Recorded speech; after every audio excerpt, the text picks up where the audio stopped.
And I remember that's when we had the bad snowstorm.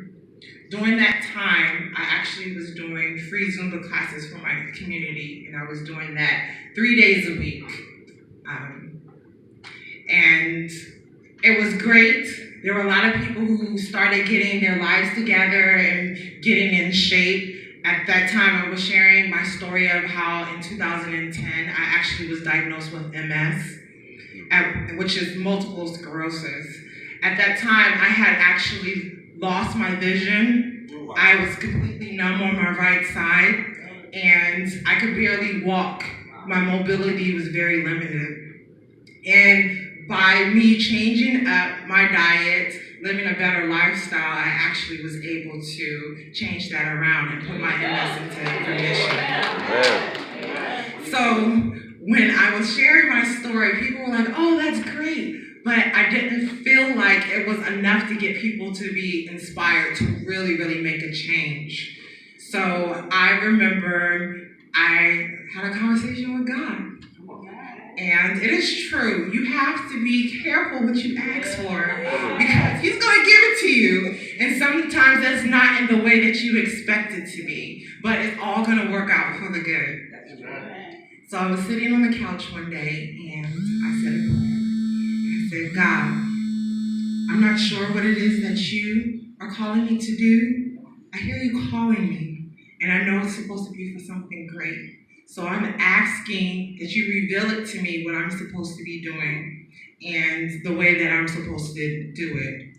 Lord, use me. Well, I had decided to contact a local advertisement to put our free Zumba classes up. And along with my advertisement, they were advertising other programs that were going on in the community. And one of them was Breast Care for Washington. And it kept coming up, mammograms, mammograms, mammograms. And I said to myself, do I even know how to do a breast exam? So I checked myself. And in my left breast, I found a lump. So I called them, and they actually were able to see me after the storm had cleared up.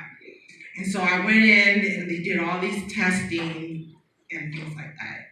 And I found out that I have triple negative breast cancer, which is a very, very aggressive cancer because they don't know where it comes from. So it's really, really hard to treat it. Once I found out, at that point, I decided that I was going to change the narrative of what somebody who has cancer looks like. So until I told you, you probably couldn't tell by looking at me that I am a cancer survivor. I'm surviving. I'm still going through, but I am a survivor. And that's because I realized that is my choice of how I live and what you see. I am the one who decides what that looks like. And the same thing goes for you as well. So in August 2016, I actually had a double mastectomy with immediate reconstruction. And I was excited because everybody was seeing this great demeanor that I was having, and people were like, yes, you're so inspiring. And then they started sharing about either they had been touched by it or a family member was going through it, and all these great things were happening. I was being asked to speak and to be on the radio, and everything was good. So once I had my mastectomy, I was like, God, this was great. Thank you for increasing my platform. This is good. Well, in 2017, things changed. So I thought that my story had been in 16. I had dealt with everything that had happened, but my body started changing up, and I started growing this massive tumor underneath my arm. And it started getting to the point where I was walking around like this. My mom and my boyfriend would joke because they would say that I looked like a linebacker because I was just walking around just real broad shoulders. And then it started collecting on my shoulder and on my chest. And so what I didn't want to do at first was chemotherapy or radiation. It was recommended, and I said that I didn't want to. Well, my boyfriend at a certain point got real concerned, and he got on the phone and called some people. And the next thing you know, I am going through chemotherapy because I found out that I had cancer again. Now this time, when I found out, I was so angry. I was so upset with God because to me, like I said, I thought I had done my work back in 2016. And now I'm going through this again, God? Why are you doing this to me? Then I started thinking about that I had asked God to use me. And that means he's going to use you as you are. Sometimes God has to break you down to your minute pieces so he can build you up to be what he wants you to be. And this is why I realized that I was going through this. And then I started thinking about all the people in the Bible who God used, and they went through a very significant, long time of trials before they ever saw their victory. We hear the story of Job all the time and how Job was tested, right? And it talks about how he lost his kids, he lost his cattle, he basically lost everything, his wealth. And his friends started separating from him, and even his wife. When we hear these stories, it's in a matter of minutes when we're at church. And so we're then inspired because we believe that this is going to happen for us. But the truth is, if you lose your kids, you lose your cattle, and you lose pretty much what you have, in order for you to have, 3 folds of what you had before, it takes time because you have to have the kids. And that could be years. So that story, it took a long time. You think about Joseph, the boy who was thrown into slavery by his brothers. He went through years of prison, got out, and had to go back again. Success is not always how we see it or how we think it's going to be. But that's why God's in control and we're not. Because he can see everything. Sometimes from a vantage point, when we're among what we're going through, we can't see it. But we actually have to elevate.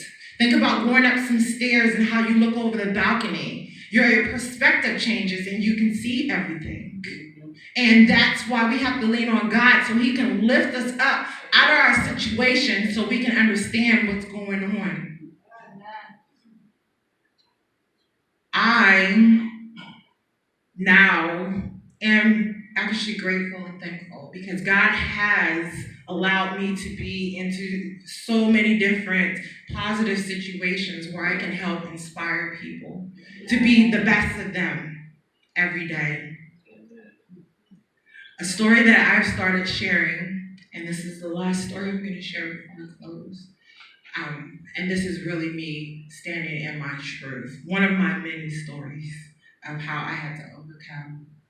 So when I was young, I actually was molested by one of the pastor's sons. And for years, I carried this with me. I didn't tell anybody. And it wasn't until I was about 21 that I actually shared with my mother what had happened. Fast forwarding back to the end of last year, probably around the August time, I actually got a friend request on Facebook, and it actually was from him. And I started thinking to myself, oh my God, do you know what you did to me? Do you know what type of effect that had on me? And you're sending me a friend request? What is going on?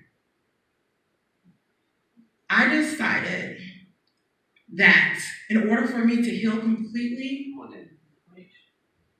that's part of addressing things that have happened in my past. And so I decided that I was going to write him a letter of forgiveness. And with this letter also came acceptance and realizing that was part of my past so I could connect with people who have dark pasts that need to heal. And so I sent him the letter, and in it, I basically said, I don't need for you to give me any type of affirmation or even admit to what happened, because besides us being there, God was there. He knows. And that's who you're going to have to answer to when everything's all done. And so, to my surprise, after about a month or two, I got a reply back from him. And then again, it was panic, because when I told him I didn't need him to say anything, that was more so for protection of me, so I didn't have to get re-triggered into the situation, because what if he were to deny it, or say it was my fault, or make me feel bad for the situation? It could actually cause me to go into this realm of things that I'm trying to put behind me and not deal with. So I didn't read it for a long time. It wasn't until January when I decided that I was going to make this my yes year that I actually read it. And in it, it talked about how, yes, he remembers and he apologized for what he did. He also shared the fact that it was done to him by his brothers, which means that there was a vicious cycle going on. And because I had written him, he had stopped it at one point, and he was working on healing himself. And he said that by me doing this, it actually was helping him to deal with some things. So, I share all this to say that we all have stories. We all have things that we've been through. And we all have things that we need to deal with and heal from now.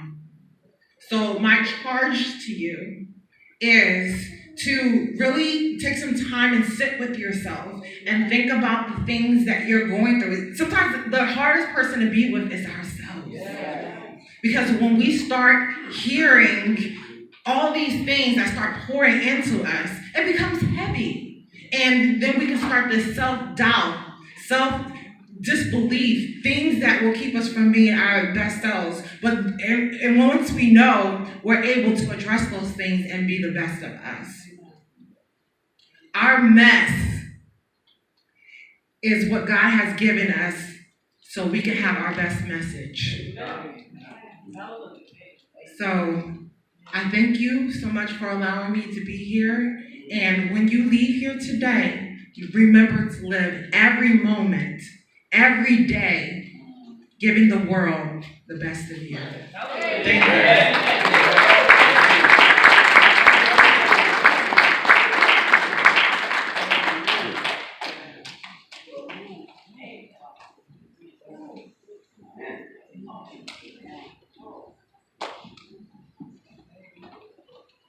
Praise God. My story is found in Genesis.